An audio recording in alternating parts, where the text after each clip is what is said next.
I remember coming home from school and nobody being home a few times and and being like, oh my God, I've been left behind, you know.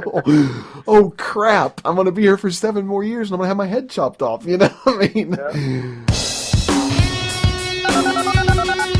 Hello, this is Rob from Port Huron, and I listen to Beyond the Box podcast.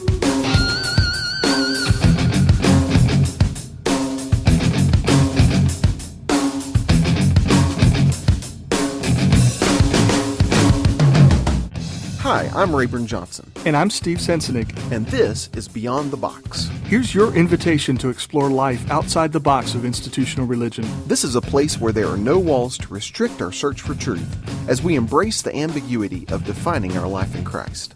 So unbuckle your seatbelt, recline your chair, throw caution to the wind, and get ready for the ride that is Beyond the Box.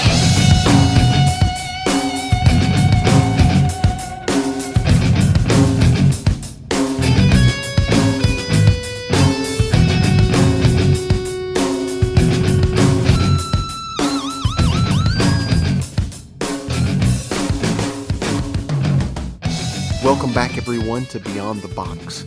This is Ray, and I'm so glad to be with you guys today. I think we've got something really special for you today. Not that other times aren't special. Hopefully all of our conversations are special. But anyway, today we have something really good for you. This is a conversation I had with Brad Jersak 2 or 3 months ago. And it has to do with something that Brad is calling a theology of consent. And it's got some really interesting ramifications, some really good applications to what it means to pray, about the problem of evil, and just all sorts of stuff. I think you guys are really going to enjoy this. So let's join the conversation between me and Brad on a theology of consent. We are excited once again to have Brad Jersak on the podcast with us. Brad, thank you so much for joining us again today. My pleasure. Happy to be with you. I tell you, I've really enjoyed, we've had some really good interaction, not just in our conversations, but over email, thinking out loud some things that you're kind of working through. I think, is this for your doctoral dissertation, or what exactly is this for that we're working on? Yeah, that's true. It's a PhD dissertation. Okay. You've actually been talking about the idea, I've been calling it a theology of consent. Is that what you're terming it? I think I'm going to do that as well. Yeah, I sort of, the long version is a theology of the cross and a cosmology of consent. And lest that intimidate anyone, it's really, the bottom line is, why does God allow stuff? That's good. And really, that's a very, people should know that this is a really important question for theologians and philosophers, and some of us think they're up in their ivory towers just thinking abstract thoughts, but really they're wrestling with the very stuff of life, you know? Why is my baby sick? That's right. Whose sin was this? That stuff. Right. And so that's what God's given me the privilege of spending about 3 years just to meditate on some of these questions, and I may be starting to get revelation, but that needs some weighing and testing, and I'm willing to do it in this realm.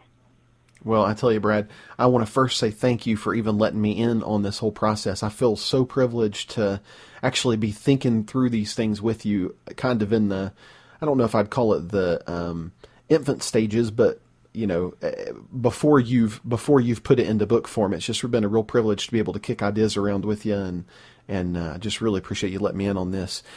For a long time, a lot of our listeners will know some of my background, but I was telling you before we started recording that, I grew up Southern Baptist, and as a good Southern Baptist boy in the South, I was taught that God was all-powerful in the sense that anything that happens to you comes directly from the hand of God. That which was kind of strange to me, because they would accuse the devil of some things, but ultimately it was always God. So it was almost like the devil was just kind of God's henchman. But anyway, for years I grew up under that. But then I was exposed to the Word of Faith movement, which a lot of you guys might be familiar with. And I jumped from, I don't want to say exactly jumped from one ditch into the other, but I got really steeped in the Word of Faith movement, went to a Word of Faith Bible college or Bible school, and really got into this idea and was very thankful for getting into the idea of God is only good all the time. Everything God does is good. I guess the big downfall was the role that faith played was almost overstated in that it wasn't just a matter of your faith would bring you things from God, or that's the way you received God's blessings or whatever, but there was almost somewhat, I don't want to overstate it, but maybe of an accusatory role, where if someone wasn't living up to the standard that another believer inside that movement felt that they needed to be living up to, that they were almost looked at as not having enough faith or not being spiritual enough or something like that. So I feel like with what I've been talking about with you, that you are really kind of coming in the middle and striking a balance between, yes, there is a sense in which God is only good, and that's true, and that our faith does have something to do with it, but at the end of the day, that there's other circumstances involved in this whole thing too. So I'd love for you to kind of introduce this idea of the theology of consent, kind of tell people exactly what it is that you're thinking, and then maybe we can just break it down from there. Okay. Well, I think you've sort of framed it really well personally, and there's a corresponding issue that happened historically. You know, we talk about 9/11 and how everything changed around 9/11, and that's going to be this extremely memorial date in history because it shifted our way of seeing the world in a lot of ways. Well, there was another date like that, and it was on November 1st, 1755, and it was All Saints' Day, and the people in Lisbon, Portugal, 100,000 of them were in church, worshiping on All Saints' Day in 6 major cathedrals. And what happened that day was this earthquake hit during worship. So here's these people praising God, and then the earth starts shaking, and these cathedrals crash down on their heads. And the survivors end up fleeing the buildings, and the only place that there's any safety, it appears, is the harbor. So they run down to the harbor, and within about 45 minutes, a tsunami comes and wipes them out on the beach. Wow. And the earthquake then triggered these fires that ended up lasting a week. They destroyed the city. The waves went from there to Spain, down to Morocco. Whole towns were swept away. And the death toll is, they think 60 to 100,000 people in one shot. Wow. And what happened was that this disaster, it really demanded a response. Because up till then, there was this real optimism that century. There was a saying, all is well. And it was the idea, God is sovereign, God is in control, we have every reason for optimism because He is taking the world forward, and it sounded great, except now here's 100,000 worshipers being wiped out. And so you've got all the major theologians and philosophers have to make a statement, right? So you've got,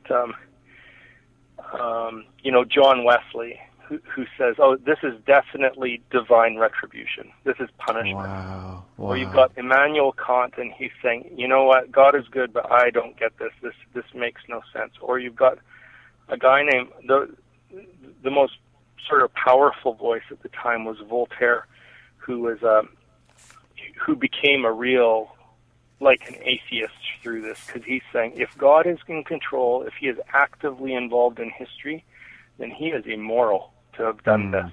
And that's the thing, is if He had done it, maybe He would have been immoral, right? Yeah. So, and he ends up, writing this poem that's just devastating to the faith, and he's just expressing his heart. He's saying, like, oh, unhappy mortals, oh, deplorable ground, oh, the mortals' appalling assembly. So they're all in church, right? And then they're saying all is well, and he's saying, run, contemplate these dreadful ruins, these remains, these scraps, these unhappy ashes, and these piled up women, these children, one on another. Lisbon is damaged, and one's dancing in Paris. Will you, before the mass of victims, claim that God is revenged? that their death repays their crimes. So, I mean, he just comes against this idea that, that God could have caused this, but if our theology of God is that he causes everything, and he's, we sing all the time, he is in control, it's like, then why would he allow this? And it was one of the major trigger points in the Enlightenment, when people gave up on God saving the world, and they went into a deeper ditch, which was, now man is going to save the world through science and technology, and will overcome chance. And it's like, oh my goodness, that was really naive, and that ended up being splattered by World War I. The 20th century, that's exactly what I was thinking. The 20th century kind of proved that way didn't work, didn't it? It really did. I mean, that was the end of modernity, really. And so this is the question. It's like, why does he allow this? Maybe your listeners have heard that, it's a common phrase, the problem of evil. Yeah. And that's what they were dealing with then, and that's what we're still dealing with now. And here's the idea of the problem of evil. How can God be all-powerful, plus God be perfectly good, and also there be evil in the world? And to hold all three together is it's actually truly problematic. If God really loves me and he can do anything, then why would he allow a sexual assault? Why would he allow a tsunami to wipe away children, and so on? So that's what we're working on. And but I'm not going to despair, actually. So that's where this idea of consent comes in. Do you want to share anything more before I say it? No, I think you've framed the problem pretty well. This is something that, as a matter of fact, I remember being last year, Steve and I and Steve's son, we went to see, oh golly, I can't believe his name's escaping me at the moment. You'll know exactly who I'm talking about.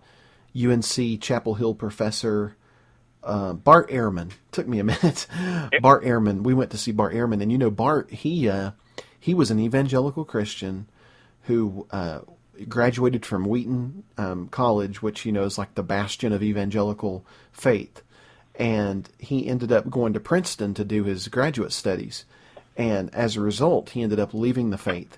And we went to see him at a small college locally last year. And he was doing a talk on something. But anyway, someone in the crowd asked him why he had abandoned his faith. And this is the whole reason he had abandoned his faith, was the problem of evil. He said that all of the answers that he had ever read, all the research he had ever done, was not a satisfactory answer, because, as you said, if God was all good and yet all powerful, then, in the words of Desi Arnaz, he got some splaining to do. Yeah. So I think this is a huge thing. I think there's a lot of people that have either abandoned their faith, or maybe they've retrenched themselves in a form of fundamentalism to protect themselves from having to address these questions. Yeah. I think so. Where I start with that then is, as I said, let's take the three premises. God, number one, evil does exist, and so that's number one. And I would say that's an irreducible. In other words, we can't deny that tremendous affliction dominates the earth in some ways. It's not just here and there. It's like it's many people. Maybe the majority of humankind's experience of life is affliction.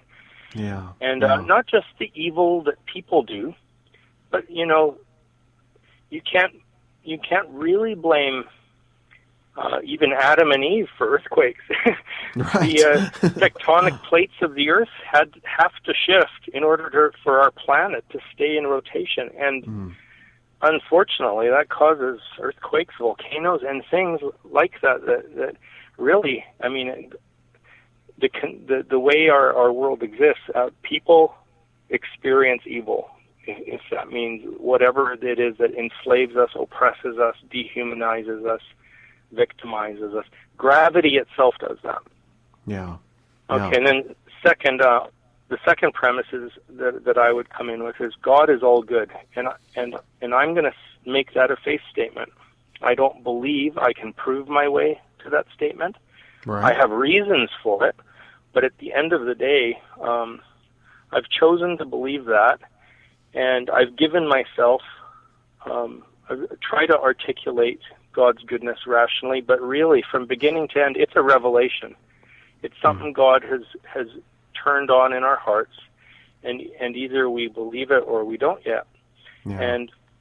And so I feel like I can turn toward this as a real premise, and when I turn towards the goodness of God, I actually experience it as true, even in my tragedies.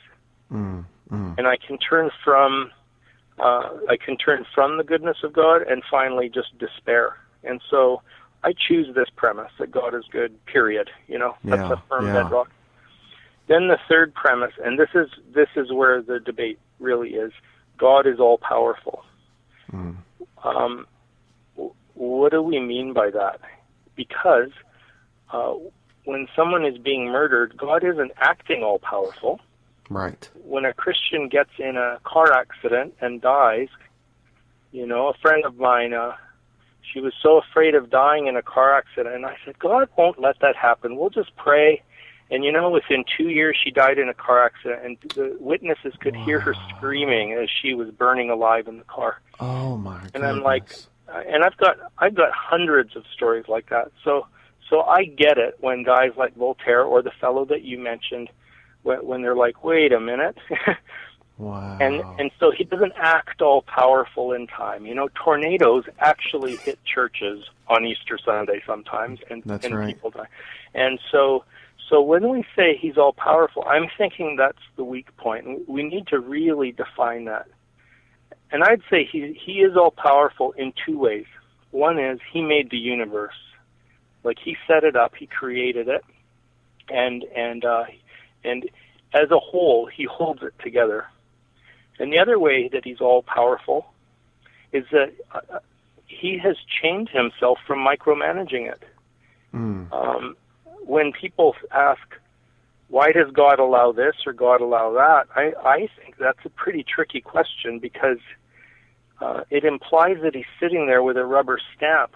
And it's like, well, no, you can't be raped. Oh, yeah, you can be.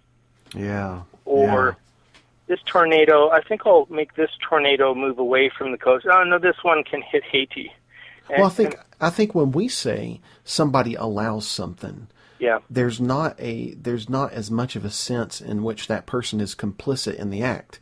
But when you're talking about someone who you say is completely sovereign over every situation and every choice that's ever been or ever will be, then all of a sudden his allowance becomes his complicity in evil, really. Exactly.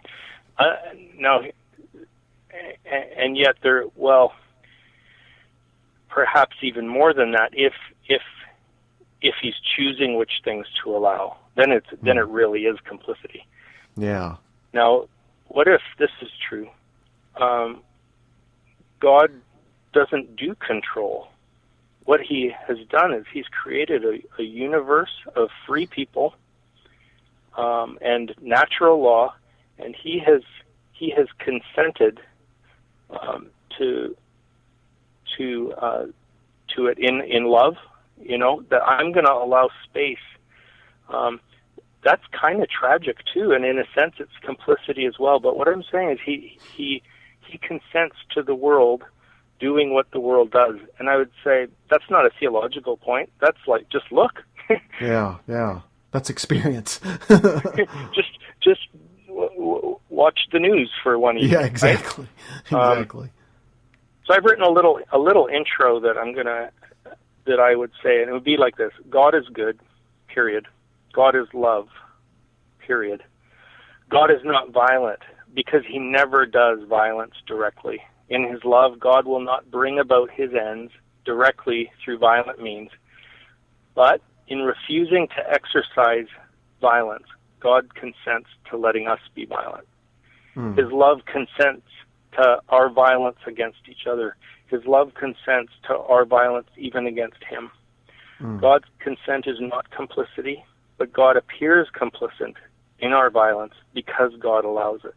That is to say, when God refuses to apply force, might, or violence, but instead consents to our free rebellion and its bitter and violent fruit. God seems violent in his consent. In love, God consents to our wrath against his Son on the cross. He consents to our wrath against Rome. He consents to Rome's wrath against us. His consent is wrath. His consent is love. So that's a bit of an intro to this idea of why does God allow this or that? Well, he kind of allows everything. So you're saying that his consent really is a double-edged sword, because his consent manifests itself both as love and as wrath. Talk about that a little bit. Okay. So his consent manifests as love because he gives us permission to live. He gives us permission to move. He doesn't control us like robots and so on. And this won't solve the whole problem of evil, because it still doesn't address, earthquakes. But Yeah, even there, exactly. he consents to the world and the natural forces of the world. He consents to the weather. He doesn't manipulate every weather report. He consents to the both to nature and to people. And if he didn't, we would say that's not love. He's forcing us. He's manipulating us. And so on. But it's also it is also wrath in this sense. In Romans 1, Paul clarifies it. All of those judgments we saw in the Old Testament, Paul says, actually, that's God giving us over to our own choices. There are consequences for our choices, and in his consent, we experience those consequences, and then we call it wrath. And the Bible is not ashamed to call it wrath, but by Romans 5 already, it's clear that Jesus is saving us from wrath, but it's not the wrath of God in the sense of he's got to save us from God. What he's saving us from is the death sentence that we live under. And From the natural consequences of our law-breaking, basically. yeah, and I would add supernatural consequences too, in the sense that I believe that there is some kind of demonic realm, whatever that is, and that I open the door to oppression from the enemy as well, and that's a supernatural consequence of my decisions. I would say God can only work in my life as I consent, but that's also true of the devil. He can only work by permission. And so, and it doesn't mean conscious permission, even one to one or the other. I give God permission in my life unknowingly all the time, just every time I'm kind, anytime I'm generous. That's consent to God. So now here's the beauty of it. Although God can only work in this world through our consent, when we give that consent, it gives him space to work, just as he gave us space to work. So that consent is almost like a double hinge door. Yep. That it's just simply a door into our world, and we're kind of I guess one of the things I've thought about for a long time, I've had kind of a metaphor that's ran around my head for a number of years now, and that's a metaphor of a lease agreement. Yep. When you set up a lease agreement, you have someone who owns a property, and they, for a predetermined amount of time, give over control of that property to someone else. Under the lease agreement, that person is in full control of that property, and the owner can't do anything to that property without the permission of the leasee until that lease agreement is terminated or whatever. And I've wondered for a long time if that's not really the relationship that this world has with God, that while God is the owner and the creator, the earth is the Lord's and the fullness thereof, while he owns the thing, he's given us, in Genesis 1, that he gave us authority over everything on the earth and over the earth itself, and he told us to tend it and keep it. And therefore, whatever happens is more the result of us as tenants allowing those things to go on than it is the result of he as the owner performing those things. And also the fact that, which it kind of, to bring up another point about what you were talking about, it kind of gets us into this idea of divine intervention. because the way you hear most Christians talk about divine intervention, that, for instance, as you were saying before, that a crime is getting ready to be perpetrated against someone and they've either prayed or something seemingly supernatural happens, that they get delivered from that, and then there's another person that seems to be just as spiritual and just as much walking with the Lord who doesn't get delivered, and we seem to chalk it up to divine intervention. And if I get what you're saying right, you're saying that you wouldn't even call what goes on divine intervention. You in one of the emails you sent me, you defined divine intervention as the interruption of God's natural laws by God. And what you're saying with your theology of consent is that God doesn't actually ever break God's law. Is that what you're saying? That is what I'm saying. That if we mean, and that's a fairly narrow definition of intervention that I'm choosing to use, where I'm saying God sovereignly interrupting human freedom or natural law, like actually violating those things. I'm saying he doesn't do that. If he did do that, he's not very good at it. He should be doing it way more. So then, that could sound like I'm a deist. Like a deist is a person who believes God wound up the universe and now he's off hiding in his corner somewhere while we run the show. That's not what I'm saying. What I'm saying is that God's grace does operate in this world, but he decided at the outset, for whatever reason, that he would only infuse the operations of grace into the world through people. We are the image of God on earth, and so that whenever we consent to it, instead of intervening, what happens is his supernatural love pours in wherever it finds consent. And that's powerful. And that's why miracles do happen, not because he's intervening in that sense of I'm going to interrupt things and break the law, but actually we're making space for the highest natural law, which is love. It's almost like that Revelation 3 thing, isn't it, where Jesus says he stands at the door and knocks. Yeah. But the implicit idea there is that somebody's got to open the door or he doesn't come in and fix things. You know, it's kind of like the landlord who stands at the door and knocks at the door of the apartment saying, I'm willing to fix the pipes if you'll let me in, you know. Yeah, I really think you're onto something with this lease agreement idea, because not only does it rings true to our reality, and also it rings true to the Gospels where God is coming, and, you know, there's tenants in the vineyard, or there's managers that he's left in charge, and all of that, and you know, Jesus shows up sort of to see, okay, how's it going? And unfortunately, what we did is we didn't like when the owner showed up, and we killed him.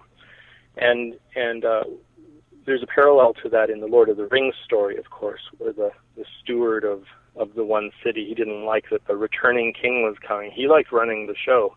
Yeah. Even though running the show leads to destruction, and that, I mean, that's the testimony of my life. When I'm running the show, and not giving another word would be surrender, right? Saying, okay, God, not my will, but thine be done. Well, that's such a relief to God, I would think, because at the outset, in creation and at the cross, really, God is saying to us, not my will, but thine be done. What a horrible thing to do, but he did it because that's what love required. Wow, I've just never thought that through. So basically, Jesus, when he's in the Garden of Gethsemane, he's saying, "Not my will, but thine be done." It's almost like he's completing that old creation of, of the independent will and surrender. It's almost like that will of being submitted and surrendered to God was broken with Adam, because Adam chose to do his own thing, and Jesus is almost like bringing it full circle as the last Adam and saying, "I surrender it back to you." I've never thought about that. The fact that God was actually turning his will over to us. Whoa. Yeah, God turned his will over to us, and so you're exactly right. So now here's Jesus as a man on behalf of all men and women. turning his will back over to God. This is the other beautiful thing about it. It would be horrible if it was only, okay, God has consented to the will of man on this earth. That would be just horrible. Except for one thing. Jesus is the pinnacle of humanity. Wow. And so, okay, if Jesus' surrender back to God counts as well, then anything's possible now. So basically, Jesus becomes the prototype and the first fruits, like the New Testament says he's the first fruits. And so we become surrendered vessels just like Jesus was through the imitation of Jesus. Yes, that's it. Wow. Exactly. Now, one of the other things about this that's really important to me is we've got evangelicals who often literalize the violence of the Old Testament. And we've got others who've given up on the Bible because of the violence in the Old Testament. And what I'm seeing in this is that is a lot of that violence just fits into this model. So, for example, when we talk about God's wrath, well, didn't God slaughter Egypt's firstborn? Didn't God massacre Jewish grumblers in the wilderness? Didn't God incinerate Sodom and Gomorrah? Didn't God strike down Ananias and Sapphira? Didn't he eat Herod alive with worms? And it's like, yes and no. First of all, no. Were these acts of a violent intervention by this angry, punitive God who was reacting to sin? It's like, I don't think so. The causes are actually described in the Bible. They're ascribed to the destroyer, to angelic or human agents of violence, or to Satan himself in all of those passages. And then God protects or ceases to protect the victims depending on their consent or their repentance or their surrender or their intercession. It's like, I want to help you here. Will you let me help you here? So no, he's not. It's not so much God's wrath. But on the other hand, okay, yes, it's his wrath in that he has consented to allow natural and supernatural destruction to take its course when we set it in motion through our decisions. So his wrath, instead of being an active, like almost an active wrath, whereby he's chasing down the sinner to make sure they get their just rewards. Instead, it's almost like a passive wrath where he says, okay, if you want to go your own way, then just know that, if you play in the street, if you play with fire, you're going to get burnt, type thing. Yeah. And as I said before, I think that's exactly what Paul's trying to explain in Romans 1. When I say wrath, I mean giving you over. I mean letting you, and letting you is going to hurt. And so, and unfortunately for us, because I don't think it's a Bible problem. I think it's a modern problem where we just have trouble seeing that wrath is a metaphor in the Bible, and we make it all literal, like as if God is seething and he's got to get this thing off his chest, and he lashes out with his big horrible temper. It kind of does describe it that way, but whether they knew it was a metaphor or not for this passive consequences thing, Jesus certainly told us that it was. Luke 13, it's like, hey, when that tower fell down or when those guys were slaughtered over there, they didn't do anything worse than anybody else. That's just how it works. Or hey, the God doesn't pick which crop to make his sun shine on and which crops to let the rain go on. It's just this is how it works, Or like how the disciples said, who sinned, this man or his parents, that he was born blind, and Jesus was like, neither. You don't get it. The whole point of the story is not that how he came to be in this condition, but the fact that God's will is to deliver him from the condition. Yes. Just as an example of one of the things you're saying, I think it's really interesting. In the Old Testament, and I can't remember the references here, Brad, but there's one place, I think it's either in like 1st or 2nd Samuel, where it talks about God sending an evil spirit to someone. And then you have the same story recounted in 1st or 2nd Chronicles, the exact same story, years later, several hundred years later. And it's saying, it actually, instead of saying God sent the evil spirit, it says that Satan sent an evil spirit. And I think that's a perfect example of what you're saying. It's like, God seems complicit in it because he doesn't stop it, but in the real world, it was actually not him who sent it. Right. Very good. Yeah, and so what we're understanding there is that the people of God in Old Testament times, they're still working out. They're trying to work out a theology as things are happening, right? So this battle happens, and they lose. Well, what happened there? Well, maybe we sinned. Okay, anyone sinned? Yeah, I sinned. Okay, it's because of sin.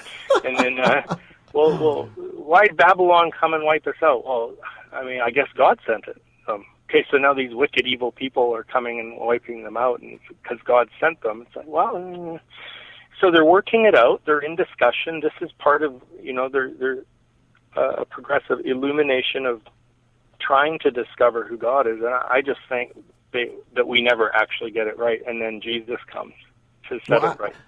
I think one of the hard parts for us is we have been taught through our flat understanding, this flat inerrancy that we've applied to the Bible, where everything is completely equal with everything else as far as being a revelation from God. It's almost like we've looked at someone, for instance, like Moses, as being completely infallible, so that everything it's recorded in Scripture that he said or did had to come straight from the mouth of God. So that when you've got the one guy that hid the bounty in his tent, and then it was found out that he had done it, it says that the Lord said to bring him out before the people and his family and his animals and his entire thing, and to stone him, or the earth swallowed him up one time, all that kind of thing. It's like we've taken that as being, oh, God did that. But if I'm hearing you right, what you're saying is some of these things in the Old Testament, or a lot of these things in the Old Testament that were attributed to God, weren't actually God, but it was just someone's, that's the human element of Scripture, where someone was putting on their, whatever century glasses it was, that understanding of God, and transposing responsibility to God, when really, in reality, it wasn't him at all saying to do those things. Yeah. Now, if we don't actually read the Bible, you could sound like a heretic there. Sure. That's what I'm getting at. Yeah, but when we actually read the Bible, we need to ask ourselves some tough questions about some of the things that they put in God's mouth. I'll give one example, just so that listeners can get a sense of really how maybe difficult or how obvious it should be to us that clearly Jesus and Moses aren't speaking on the same plane at all. One of the commands in Deuteronomy is this. It comes from a statute of Moses. It says, when you go to a city, offer them peace. If they say yes to your offer of peace, enslave them all. And then if they say no to your offer of peace, kill all the men, and then enslave the women and children. And if there's a woman you find attractive, cut her fingernails and toenails off, cut all her hair off, and put her in just like regular clothes, and you can have her for a month. If after a month you're dissatisfied with her, don't kill her, just let her go. Wow. And now, okay, I would challenge any one of your listeners to tell me the Father of Jesus commanded that. Wow. Really? Wow. The Father that Jesus revealed says, this is my will. And I'm like, no, I don't. Yes, all Scripture is inspired, but it's an inspired record of our journey towards understanding a God we didn't get. But or here'd be one other one in Samuel. It's just so brutal. First Samuel, Samuel talks to Saul, and he's got a problem with the sins of the great grandparents of the Amalekites. And so Samuel says to Saul, God's really mad at the Amalekites because of the sins of their grandfathers. So he wants you to go kill them all. Men, women, children, babies, even their animals. And so Saul goes to do it, and it says he gets afraid of the will of the people. And so when these Amalekites plead for mercy, he gives them mercy, which sounds like what the prophet said, right? Right. So he comes back to Samuel, and he says, and Samuel he knows that Saul has dropped the ball. So he says, well, the Lord's really mad at you, and he brings the leaders of the Amalekites before him, and it says before the Lord, which means like offering a sacrifice. He chopped them up with a sword. Man. And I'm like, yeah, the Lord said to do that? Really? Brad, I tell you, just while you're doing this, it's like, good night. It's like, I've read those scriptures. All of us, I'm sure our listeners have all read those scriptures, but there's something about putting those scriptures in the context of saying the Father of Jesus, like you just did, that you cannot read those scriptures the same way. All of a sudden, red flags and bells and whistles go off all over the place saying, wait a minute, something's really wrong here. But how have we for so long read the Old Testament and seen this picture of God and somehow reconciled it with the Father of Jesus? Or even as Jesus himself, because if we truly believe Jesus is the image of the invisible God, that he's actually God the Son, could we imagine Jesus commanding that himself? Well, I think of course not. I think a lot of people imagine exactly that when they read the book of Revelation. They read the book of Revelation and they this left behind type mentality basically has led to an image of it's almost like God's really mad in the Old Testament. Then in the four Gospels, he gets a lot nicer, and then he goes back to being pissed off in Revelation. You know? Yeah. And it's like, wait a minute, where do we get this from, Brad? Yeah. Well, it's more recent than you might think, because one thing I know is that the early church would have none of it. By the end of the first century, maybe we talked about this, I'm having deja vu, but by the end of the first century, the early church was saying, oh, wait a minute, something's going on. They spent 100 years seeing Jesus all over the Old Testament, and then about 100 years in, they started going, we're also seeing something else that looks nothing like Jesus. What are we going to do?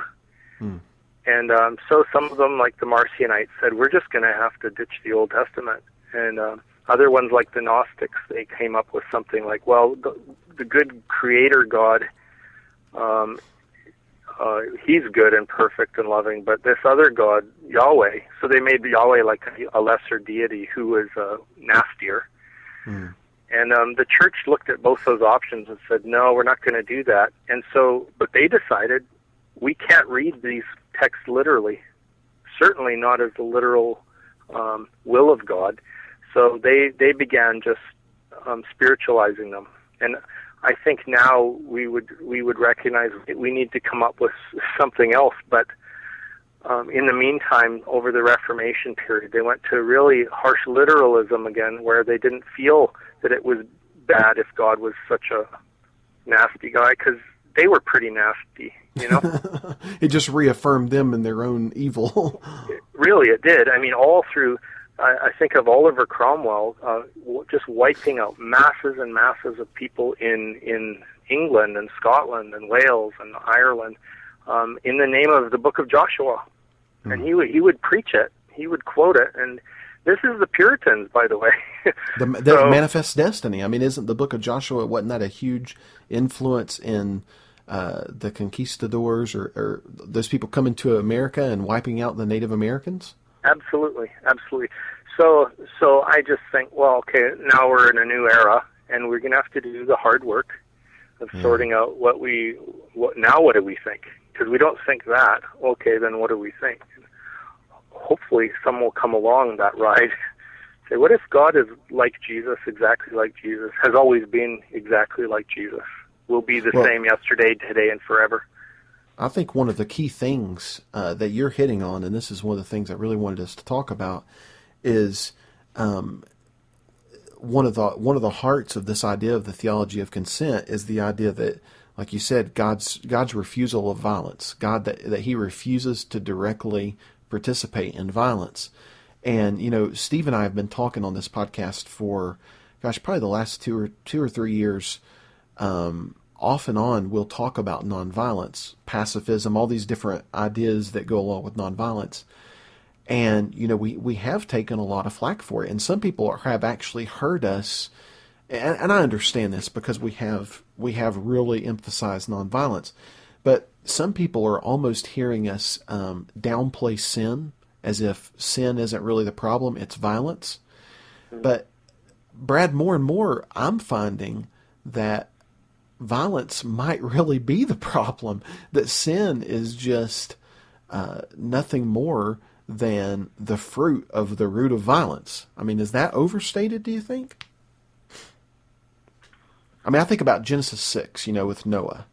Yep. It says that the earth was filled with violence. That was the problem. Not that the earth was, not that they were, sleeping with each other, and even though I'm sure that was going on, or not that they were doing all these other things, but it was violence. It wasn't just that they weren't keeping some religious taboos, or, that they weren't observing all these commandments, because, until Moses came along, you're talking, gosh, what would that have been, like 2,500 years after Abraham or something like that Moses comes onto the scene? During that entire time, from Adam until Moses, there was no law. So it wasn't like they were breaking religious taboos. Obviously, it had something to do with transgressions against each other, which equates violence. So when you talk about God's refusal to do violence, I mean, that not only for our listeners, maybe not as much for our listeners as for the general public, but that's revolutionary to say that God would not directly participate in violence and to still call yourself a Christian. Yeah, and I really believe you're onto something. I'll just say a minor point, and then we'll get to your major point that you've just made, because I think it's huge. It's massive, and maybe even more than you realize. But first of all, I want to say, when I say God is not directly involved in violence, I include in that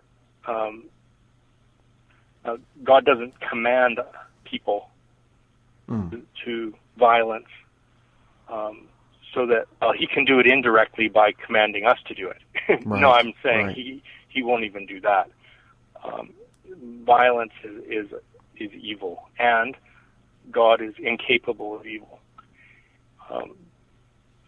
When He says, don't do this or you're going to get, killed, He's not saying, I'm going to kill you, or even I'm going to have you killed. It's just like, you'll get killed. That's what happens. You come up against Rome, you'll get killed. If you come up against Babylon, you'll get killed. Do it my way.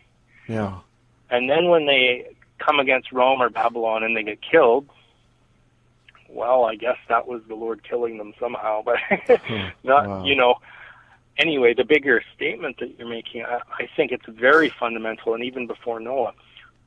John talks, in the book of John, Jesus is talking to the Pharisees, and they're saying, we're of our father Abraham. It's like, oh, wait a minute. No, actually, you're of your father, the devil, who was a murderer from the very beginning.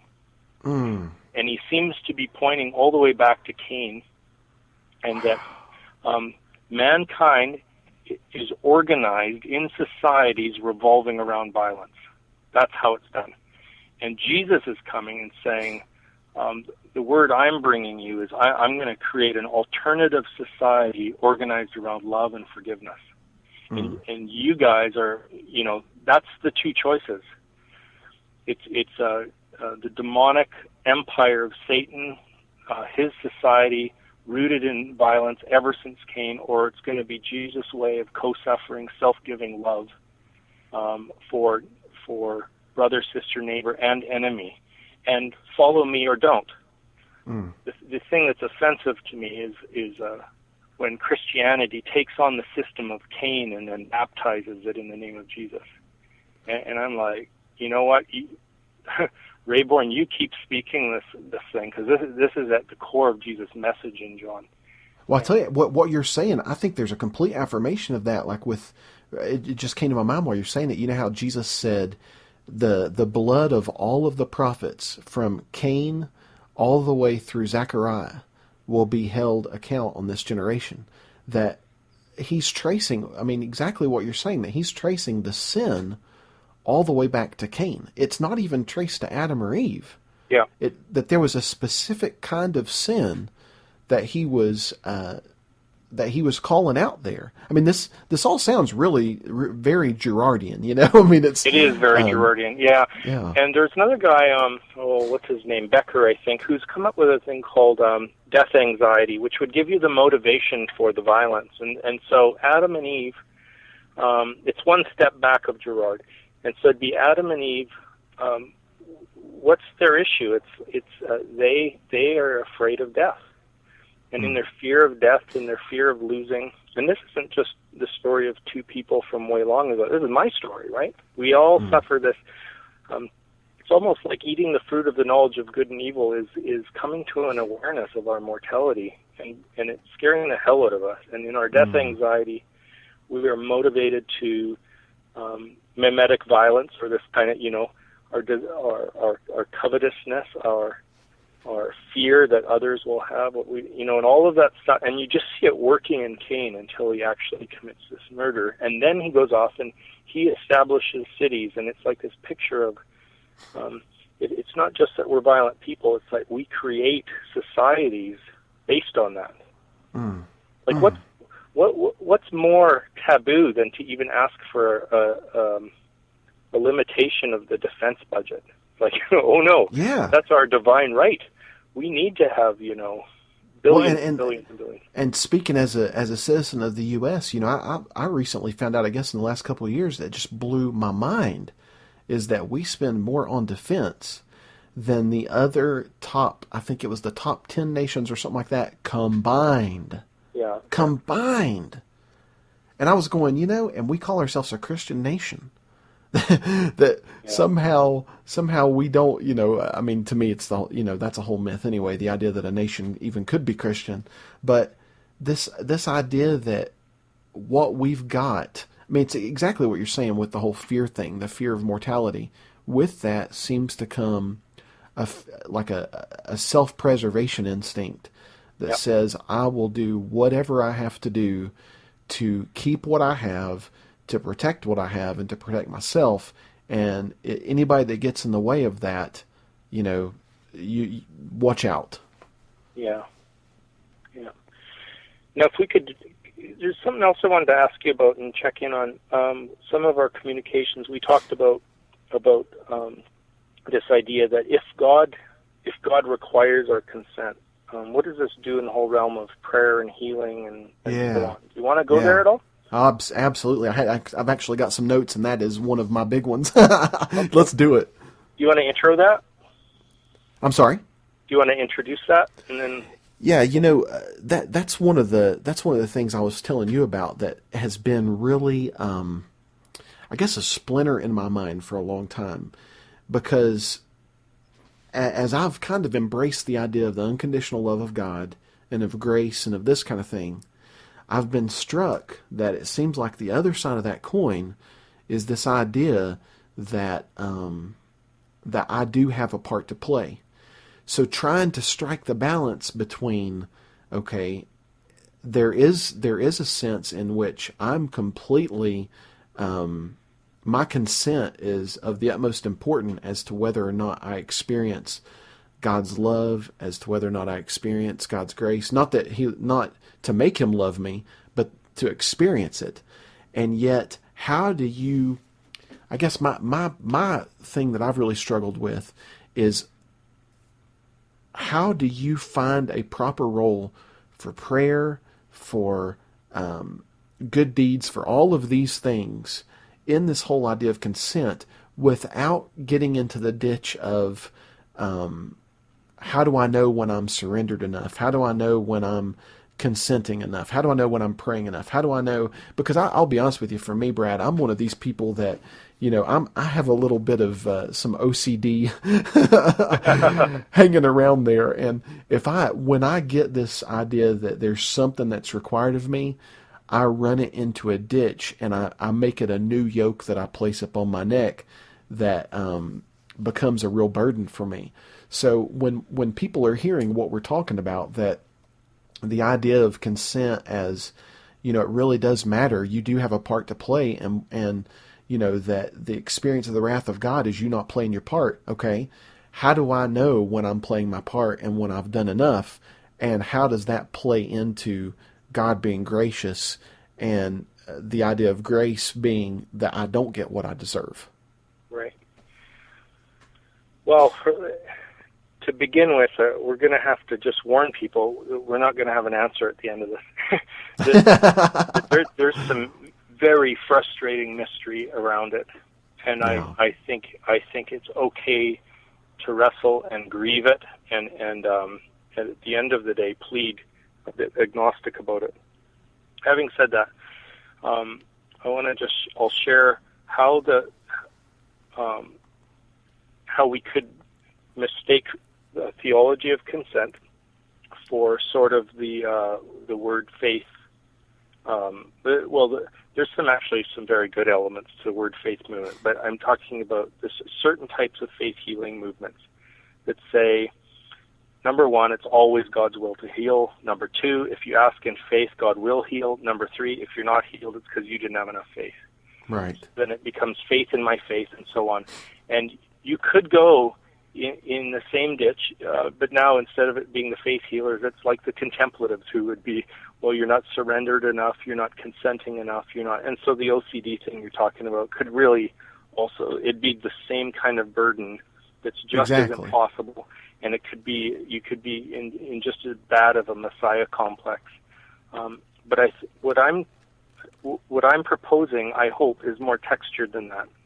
One thing is that in addition to consenting to God's will in my life and for His indwelling Spirit to minister supernatural love, I'm also consenting completely to the world that God made. Sometimes that looks like a contradiction. So in the world that God made, there's somehow diseases are out there, somehow tragedies are out there. I'm a 12-stepper, so I like the serenity prayer, right? God, grant me the serenity to accept the things I cannot change, and the courage to change the things I can, and the wisdom to know the difference. Yeah. So I feel like I need to practice acceptance of what God wants, and I need to practice acceptance of what is, and yet. And when the two are in conflict, I pray like crazy, and then I give the results back to God. So this is how it's opposite of the faith healing thing. Is although I'm inviting and I'm welcoming and I'm consenting and I'm surrendering and I'm pleading for God, for His kingdom to come on earth as it is in heaven. So like with laying on of hands and all of that stuff, I do all of that. Having made my request, I completely detach from the fruit that I'm trying to manufacture. There's a kind of it's almost ironic that if I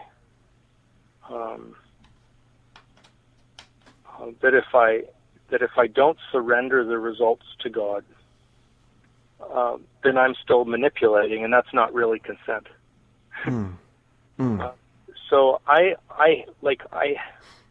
hate seeing people suffer disabilities, and so I pray for them every single week when I'm at church. For the guys that have seizures, I pray and I oppose it through prayer.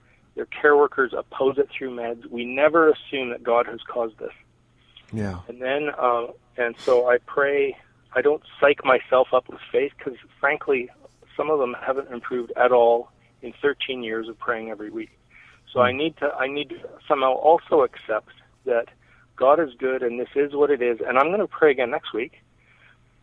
But it's not all up to me, apparently. You know, it's not just that God needs a human partner. I need a divine partner. And He's not a vending machine, apparently.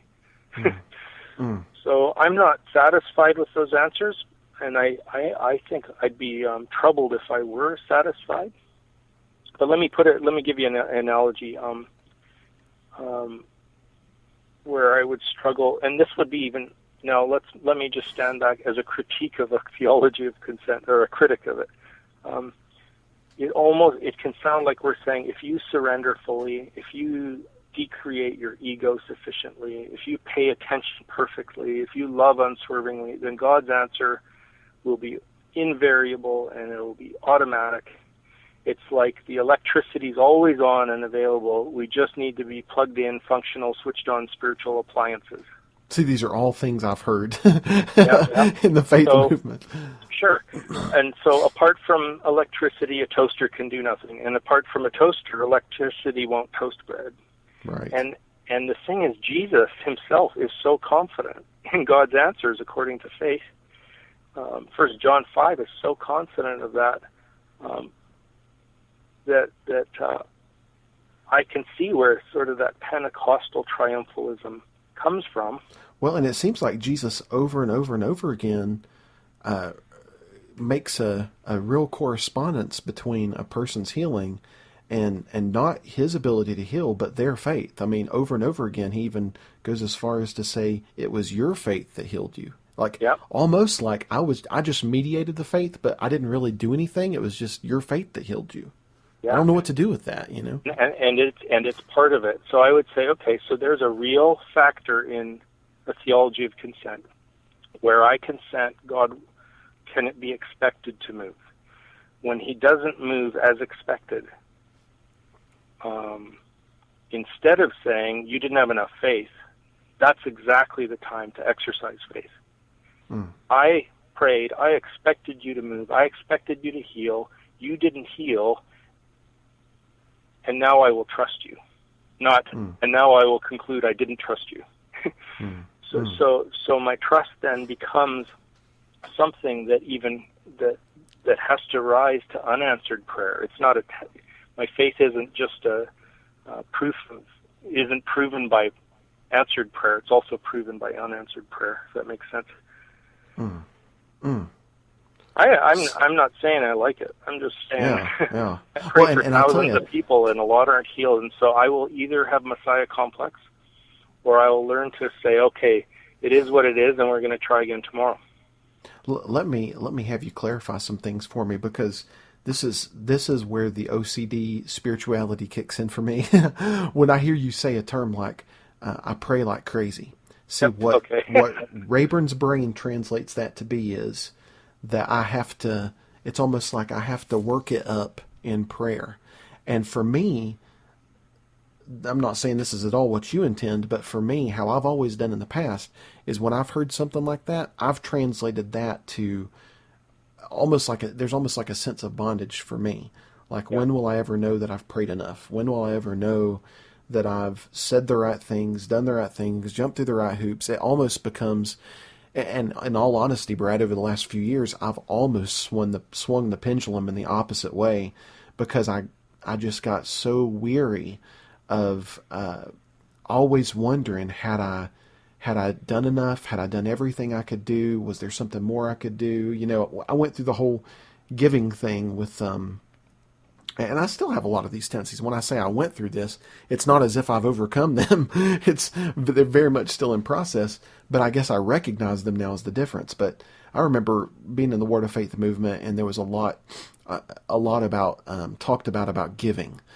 Now, granted, a lot of that had to do with you gave so that you could receive. So, you know, there was kind of a hook in your giving. You didn't necessarily do it unconditionally. You did it because you had a need. And if you have a need, you sow a seed, you know. And honestly, what that got translated for me as is every time that I would go and buy something for myself, I could never actually enjoy it. I was always wondering, when I bought it, who am I supposed to give this to? I could never just, you know, and even to this day, I have that problem a lot, where if I get something, it's almost like it's never for me. It's simply, you know, I'm just simply a vehicle to get it into someone else's hands. Or, you know, almost like your whole life just gets interpreted through all of these formulas, so that you just never are able just to relax into God, you know? Yep. I'm so glad you asked that and clarified that, because I am so on your page. You know, when I say pray like crazy, I'll tell you what it means and what it doesn't mean. When I pray for a friend who's having a seizure, whose faith is just full of fear again, I do put my heart in it. So, and I think, well, he had another seizure, so I will persist in praying. So there is that element, but there's got to be this element too, that I'm praying out of love for him and out of love for God. But if my agenda is to produce results, and it seems like it should be, right? I want to see yourself. Right. But there's something about I have to surrender, not even just for prayer to work. I need to surrender in my prayer, and that's what you used the words resting in God. That's what I mean by that. Where I'm like, I am absolutely letting go of the outcome to you now. I kind of put it back into my parts, or back into God's thing. Then it's like, well, I prayed, and so there. This has to be your problem again. And if you don't do something about it, I kind of have done what I can do. And then so I don't know what we really expect. Do we really expect no one would ever die ever again, or have a cold, or be in a wheelchair? Well, man, I don't know. I kind of pray that way, but I don't know how to articulate it well enough to say trying to surrender enough in order to pursue results is a sure sign that I haven't surrendered, because I'm not surrendering the results. And I hear you there. That makes sense? Yeah, I hear you there. Here's where another one of my issues has been, and I confess this to you in one of my emails, that because of those tendencies I have to, I guess, I don't know if part of it is like OCD meets over analysis or something. I don't know, but because I just think, I think through everything sometimes too much, but for me, even what prayer is, even this idea, because, how formal is prayer? Is it something that, you're stopping and asking God, or is it even just the thoughts that come to your head? Is it even just, you're walking through your day and as those thoughts in your mind, that in and of itself is communication with God? I guess growing up in this whole idea of, you have this time that you set aside every day, a devotional time, which I've given up long ago, but this idea that, there's this 15 minutes or 30 minutes or an hour or whatever it is of quiet time where you read a devotional and you pray, it just feels so stale and formal to me anymore, and feels so really binding that I almost wonder, is prayer not more just my awareness of my connection with God, my continual awareness of my connection with God and of His desire to manifest Himself through me in whatever situation I'm in? Does that make sense? Well, no wonder He's punishing you. I'm just kidding. Yeah, there's God's wrath right there, turning me over to that OCD. Yeah, no, I think you're really onto something huge there, and it's for me, it's not one or the other necessarily. I just think of all the different ways I relate to my wife. Sometimes we date, sometimes we play together, sometimes we just veg watching TV, and other times, we're intimate, and so on. And so what I hear you doing, though, is unplugging from a kind of prayer life that seems to be just an obligated ritual that is binding, right? Yeah. And I think your awareness absolutely counts. And to tell the truth, lately, my prayer life I'm practicing and experimenting with this idea of surrender to the nth degree. So, for example, last night in our home group, we all shared what's one cup that the Lord has asked us to drink that really makes it hard for us to trust Him. And we all shared, and there is some pretty heavy stuff in the room. And so much so that it's like, wow, we don't even know how to pray for that. So we just spent 1 minute in silence holding the cup up before the Lord. We didn't say anything. We just imagined our cup when we held it there. It's like, well, here, here, you have it. And the uncanny thing is that as I'm not seeing less results in prayer that way. That's how I just was praying for a friend with leukemia, and I didn't really, I couldn't work up anything other than, well, I'm just going to have to leave him with you, and I really do leave him with you. I wonder what you would do if I left him with you, And after his first round of chemo, he was, all the cancer was gone. I'm like, wow, I wish that would work more often. Maybe I can package it and think of a formula, We'll have the Word of Brad movement. How's that? Yeah, the Word of Brad. So I have to say that in that case, I didn't feel any call to striving, and I have to recant and say I didn't pray like crazy. Just like when I thought about him, I handed him over to God. And I surrendered my will, but I'm like, I hope you'll heal him. See, that's the thing about, I think, and I hope I'm indicative of some of our listeners that, when we talk about a theology of consent, that's one of the natural reactions I think people have, is that all of a sudden, and here's one of the reasons why I think, as ugly as the idea of this total sovereignty of God theology, as ugly as it really is in reality, I think one of the reasons it's so darn attractive in America is because it requires so little of us. If everything is up to God and nothing's up to us, then we're really off the hook. You know what I mean? And so therefore we don't have to do any kind of striving, because I think there is a real rest for some people that comes with this idea that even if it's cancer or car wrecks or whatever, that it comes from the hand of God. I myself can't go there. I see why some people are so comfortable with that, because for them it means that, I don't have to blame myself. Because here's the problem with a lot of, I like the way you termed it, Pentecostal triumphalism. Yeah. The problem with it is, in some ways, it makes you twice the son of hell as what you had under that old Calvinistic theology, because not only, all of a sudden, okay, God is good, and I see that God wants good things for me. But now, A, I don't get results, and B, I blame myself. So whereas if I'm just a Calvinist, I don't get results. But now I've got the double-edged sword of I don't get results, and now it's my fault. So, you become a really miserable person. So I see why some people would kick against the idea of consent.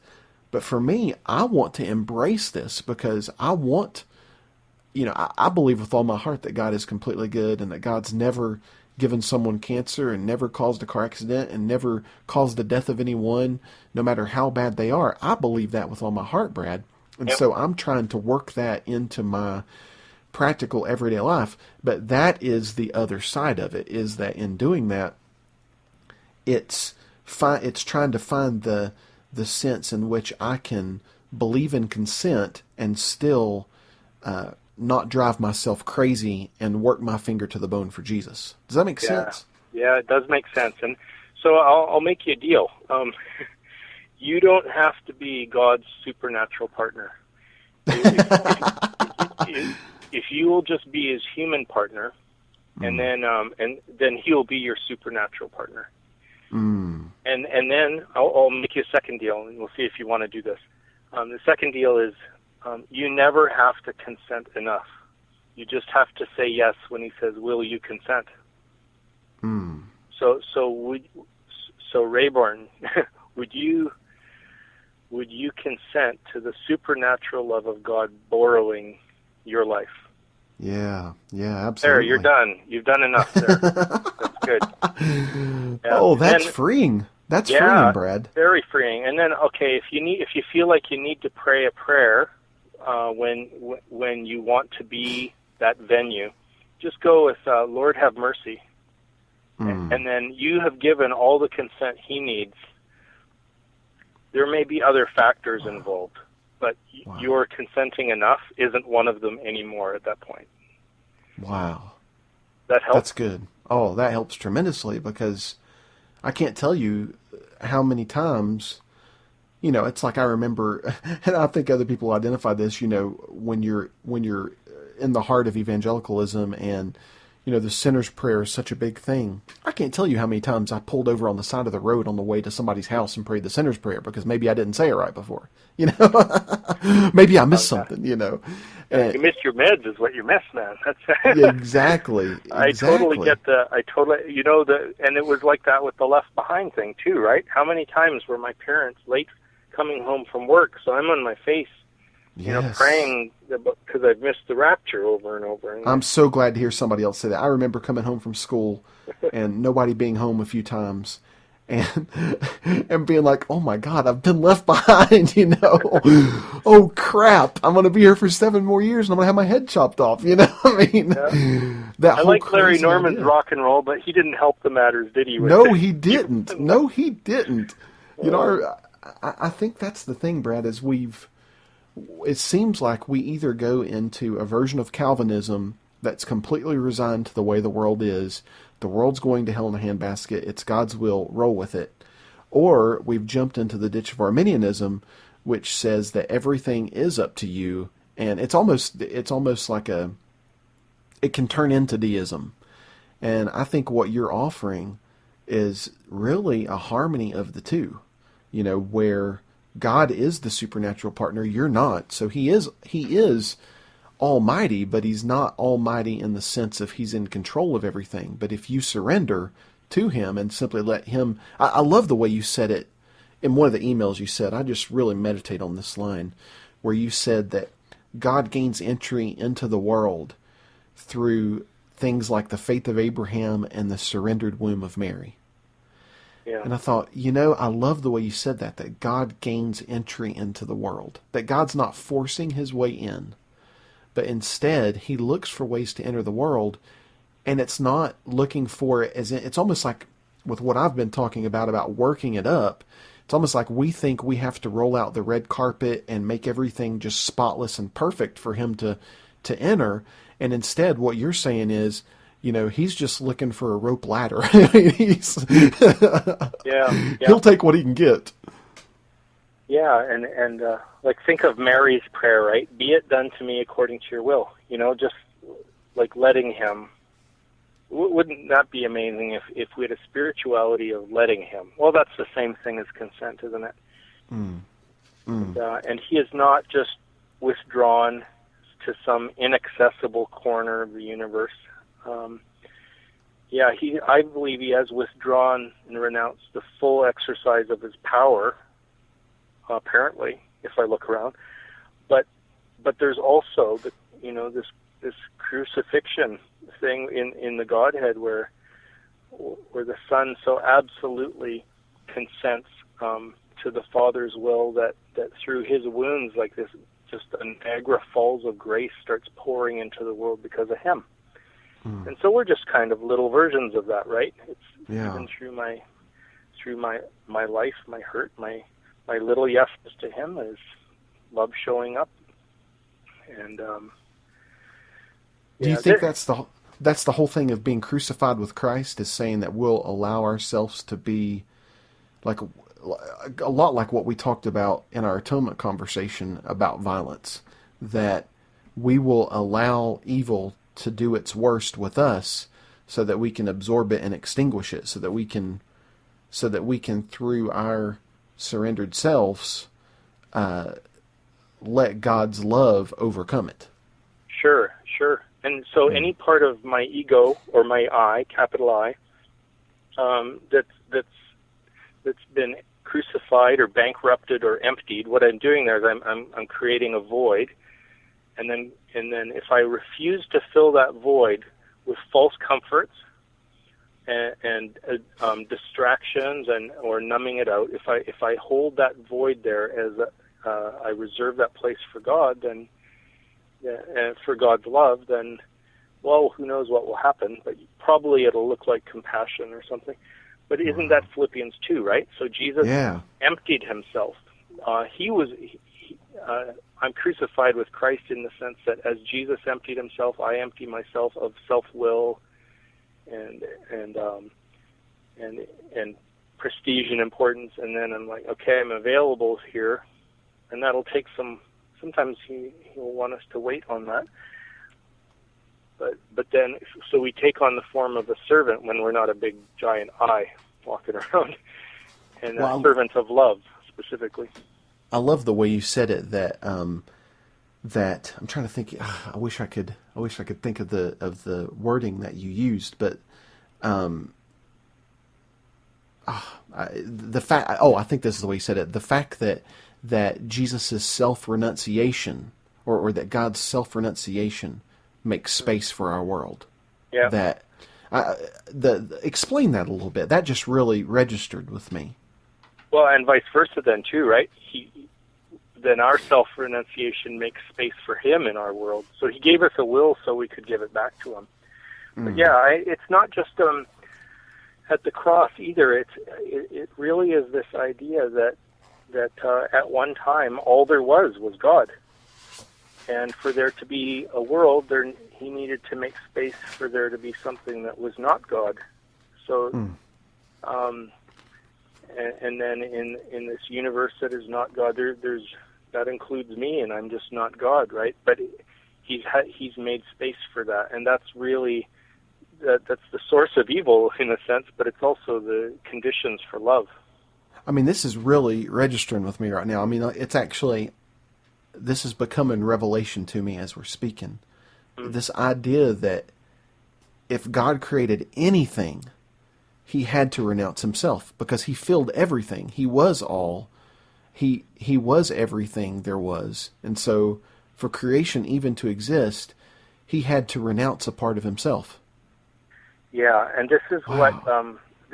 Now, some people, when they read there's this phrase in Revelation about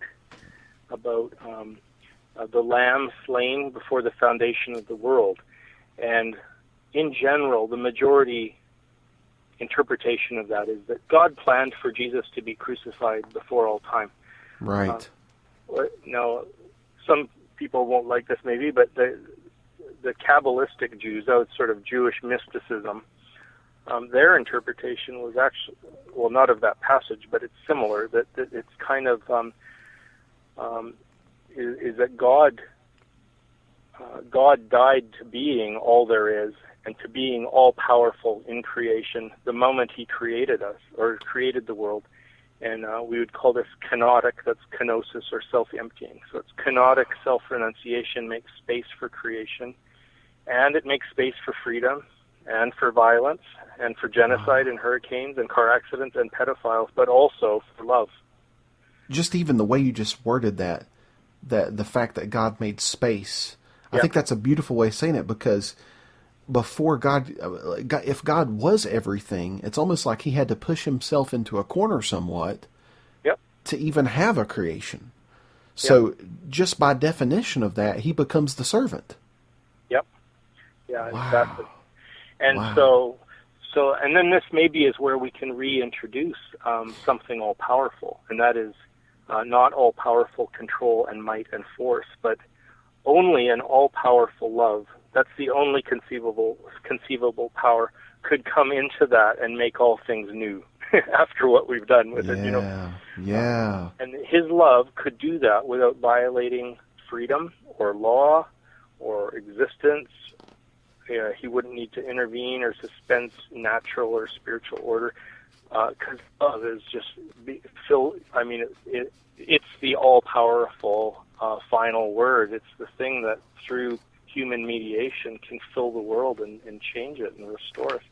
That would take an all-powerful love. And thankfully it showed up in Jesus to begin, but it starts like a seed, right? And well, I think that explains, you said something in one of your emails to me that really, I think, goes along with that. I'm going to quote you on it. You said, God consents to our reluctance to consent, resulting in this painfully slow but inexorable transfiguration of our violent world. And I think it's that whole thing of, what is it, 1st or 2nd Peter, where he says God's not slack concerning his promises, but but he's long-suffering, not willing that any should perish, but that all should come to repentance. So it's almost like, we've had this idea through Arminianism and the idea of free will. It's almost like,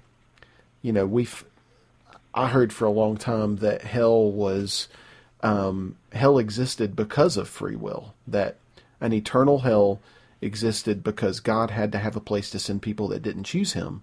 But it's almost like we're able to harmonize everything through this theology of consent, in the sense of you almost get to have your cake and eat it too, in a way, in that God is all good and all loving, so he won't do violence, and he won't do intervention in the sense of breaking supernatural natural law. But in the end, it's kind of that 1 Corinthians 15 thing where it says, that after everything's been reconciled, that God will be all in all, that God is all in all. So all of a sudden it goes from before creation, God is all, to at the end, once again, everything is in God, that Very good. he is all. So it's almost like he is all powerful in that sense of he will eventually get what he's wanting, but he refuses to do it the violent way, which is why it's taken so darn long, right? Yeah. Well, if we're right, then, then this idea of a any day second coming. Yeah. I was thinking about this. There's a verse, I think it's Jesus who actually says, it may not be, but the idea that every eye will see him. Uh-huh. And I was thinking about the eyes of our heart, right? It's not our physical eyes that see him. It's not like you're going to see, I think we mentioned this one other episode. It's not, the second coming is not so much about Jesus flying, through the air on a horse over every territory in the world, or even getting on CNN to make sure, he's well viewed. But the thing that sees him is the eyes of our heart. What if someday every eye will see him? Wow. What if the God of this age, who has blinded the minds of unbelievers so they cannot believe, what if that veil is taken away, and the God who said, "Let there be light," says, "Let there be light, not only in our hearts, but so that every eye could see him." Wow. Well, that might be an intervention of sorts, but it's certainly not a violent one, and it won't require most of the world to get left behind in hell on earth. Yeah, I like that. Well, I mean, and then it goes on to say that when we see him, we'll be like him, because we'll see him as he is, which explains that whole thing about, God being all in all, that to see him is to automatically become like him. It's to automatically be conformed to the image that you behold. Yeah. Kind of that, I guess it's that 2 Corinthians thing where it talks about in the ministry of the new covenant that the veil's removed, and we behold the image of God as in a mirror, and we're conformed to that image from glory to glory, that kind of thing. Yes, literally transfigured. Yeah. Yeah. And maybe automatic might be the right word, although I'd also say, who knows how long that would take? Maybe it's an instant transformation in the blink of an eye, or maybe it's a working through our things in the presence of Jesus. Who knows? He just doesn't say, right? But the fact is, what's the active ingredient? It's this encounter with the glorious love of Jesus. Wow. That really is. I mean, to me, that reconciles a whole lot of problem things. When you get into the whole idea of theodicy, it seems like you can never have your cake and eat it too. And to me, it seems like you kind of get to do that in this idea of consent, because, and Brad, for me, I guess one of the big things anymore, and I know some of our listeners might not like me saying this, I don't know, but anymore, a big measuring stick for me is the whole idea of violence. And here you have a way of accounting for God's power and God's love, and you keep God's hands from being stained with violence. And to me, that's huge, because, at the end of the day, more and more, I guess for me, of the few absolutes I'm holding to nowadays, it seems like one of those really is the nonviolence of God, and the idea that God will not cause, that he won't cause harm to anyone. Yeah. Wow. Yeah, I just found this great quote the other day, and the other thing it does is it takes seriously people's real experience of the hiddenness of God. Mm. Mm.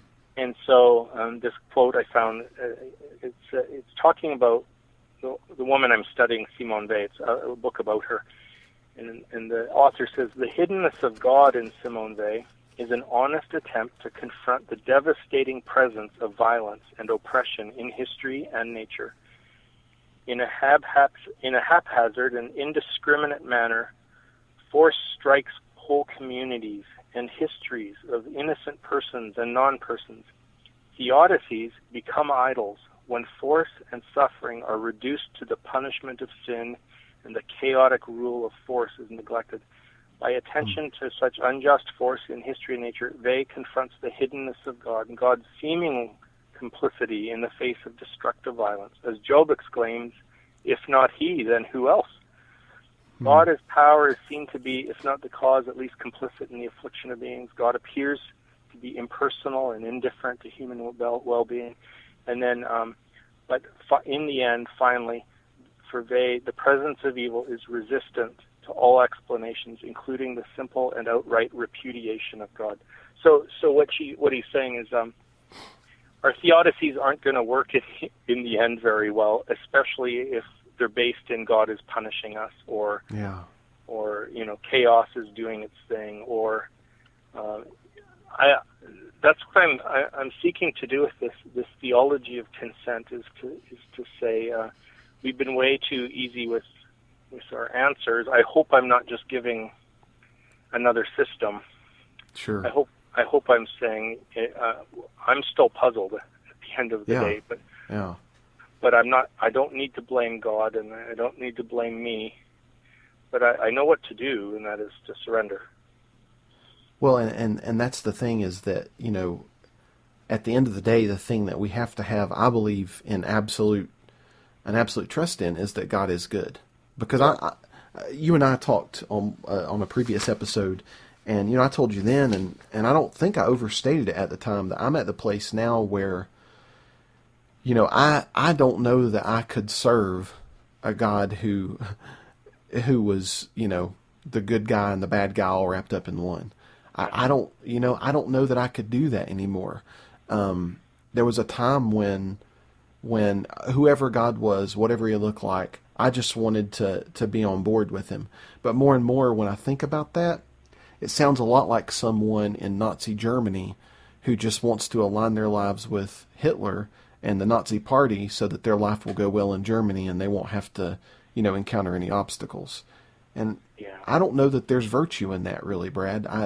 I think it's incumbent upon us to really, if we've got this thing in our hearts, that this bent towards love, that we've got to follow that wherever it leads us. And I think so much of our theology has been shaped outside of that, outside of the revelation of God in the face of Jesus, that we end up with this God that just really, I don't know, sickens me, to be honest with you.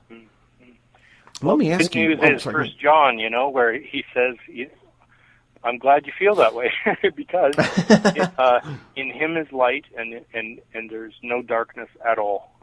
Yeah.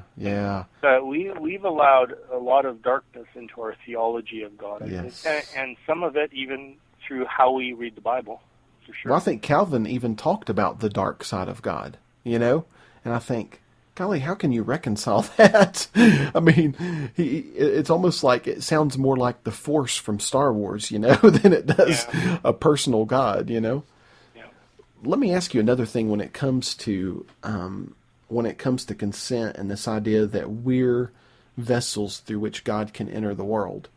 And then you talk about praying, in this idea of consent, praying for other people and ministering to other people. Here's something I've always wondered. I have believed for a long time that it's always God's will to heal everyone. And I've believed that I can receive that myself personally because, no one's responsible for me but me type thing. Mm-hmm. where I've really had a problem is in understanding, and I don't know that there's really an answer to this, but I'd like to get your insight on it, in understanding the dynamic in using your faith or being a vessel through which God can release His healing or His will in someone else's life. Because you've got these examples like where Jesus is, teaching in the one house, and the men come and they lower the paralytic through the roof, and Jesus looks at them and he's talking about the people that have brought this man, and they say it's your faith that's healed this man, basically. Yep. He doesn't attribute anything to the paralytic. And then you've got other places where Jesus says that he could do no mighty work because of their unbelief, talking about the people, which almost seems to, it kind of begs the question, at what point are you crossing the line with trying to trust God for someone else's circumstances instead of teaching them how to trust God themselves? You know what I mean? Like, where do you cross that line between what you're responsible for and what they're responsible for?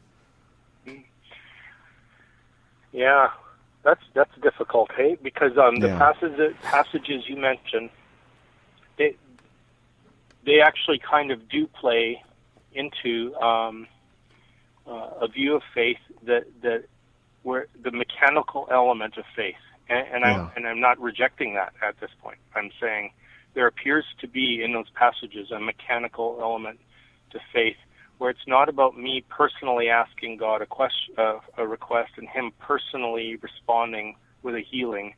It's like I tap into a law of the universe, and Jesus comes along and goes, "Wow, look what you did." Yeah. And I think that is one of the laws of the universe, and that's why it's not just Christians that can do it. There's tons of faith healing among Hindu gurus in India, for example. And does that mean that that they serve the one true God? No, it just means they've tapped into one of these laws. And also, is that all there is to healing? Absolutely not. So I think that there's a kind of real mind control and asceticism and all of that can work those things. That's just not the. In fact, we believe in our church that God told us not to go through that door. We believe that He said to our church, if you'll surrender to my love, then just let my love produce the fruit of healing where it wants to. So whether it's for myself or for you, let's say if you're sick or whatever, it's like, well, my first job is to be a home for God's love. And if I'm a home for God's love, then maybe or maybe not, I'll be really good at healing, or I might be really good at comforting, or I might be really good at silent companionship, or I might have words of life that, but some kind of fruit will come from love. And that's sort of the way we're working it. And I think that might not be the only way either. It's just as best we can tell, that's what He showed us to do. So it's just a matter of God manifesting His compassion and letting Him pick how He wants to do it through who He wants to do it with. That's right. And there's some good historical precedent for this in the healing movement. I took a course one time with a guy named Ken Davis on charismatic movements in church history, and he wasn't very pro-charismatic, but he was extremely fair. And what he did was he demonstrated that there were a lot of healing movements that started as compassion movements, that they began as, let's say, setting up a hospice for people with TB. And just through the love and the care of the workers who were taking care of the patients with TB, and just did it, and it included praying for them, but they weren't expecting to heal them. And then all of a sudden, some of them started getting healed, and this increased. And this has happened a number of times, and I thought, well, that would be a safe way in, right? Because then my agenda is not to be impressive. My agenda is not to even tell God what to do, but it's if I can love someone so much that their sickness begins to wither up in the face of my love, then that's a very clean way of entering a healing movement. Wow. which really bears witness with the ministry of Jesus, because, so many times when he would say, don't go tell anyone I did this, or the time when he led the guy outside the gate and healed him without anybody watching, Right. I think to myself, I'm like, Jesus wasn't about building I for so long have been exposed to this idea that signs and wonders are kind of like God's calling card to get people in the kingdom. And now I am so on the opposite page of that, because I think if God does something in your life, he does it because he loves you, period, not because he's trying to somehow use you to get to somebody else. I don't think God uses people. I don't think he, I've heard so many times people, pray, God, please use me. And I'm thinking, if you said that about your wife or a boyfriend or something like that, that would be something that people would really find insulting, that they were just using you. Right. And yet somehow when we talk about God, it's okay. It's Never okay thought for about God it. to use people, to use healings to draw people to himself. It's almost like, it almost makes it sound like God didn't really care about the person that was getting healed as much as he did the 150 people that were going to get saved as a result of watching that. Just kind of weird. Yeah. Interesting. And it seemed to be, Jesus' anointing was a compassion anointing quite often. For you'd look on the crowds, see them as sheep harassed, without a shepherd, and compassion would stir them, and then that would propel them into a healing thing, not to let's build this kingdom thing here, our movement. You find Jesus just refusing that so many times. They try and forcibly take him and make him a king, and he runs from that kind of thing, and he runs from publicity and runs from crowds, but he runs toward people. He runs away from crowds, but he runs to people. And I think that's one of the things that I think myself, in thinking about faith and in thinking about all these things, I hear all the time about all these miracles overseas and in third world countries and all of that. And people are always saying, why don't we have that in North America? Why don't we see the supernatural in the West? And, a lot of times I think it does just come down to our motives. I mean, so many times our motives are not at all about the people that we're praying for or the people that we're ministering to. It's really about the crowds that we want to garner as a result of that person, getting healed. And I think that's kind of a sick motive myself. Yeah. Well, good stuff. This is we kind of went all over the place with this idea of consent. Is there anything that you'd like that stone that I've left unturned that you wanted to talk about, or that you felt like we needed to bring into the conversation? No, I think we've been pretty thorough, and since I've only been meditating on this a couple months, whereas usually the stuff we talk about, I've been working at it for years. I'm just I'm testing the edges of it with you, actually, and I've really appreciated your input. And some of the questions you've asked over email were actually holes that need to be filled and addressed and critiqued, and those will get in my thesis, so you're going to be in a scholarly book somewhere along the way. Well, that sounds kind of fun.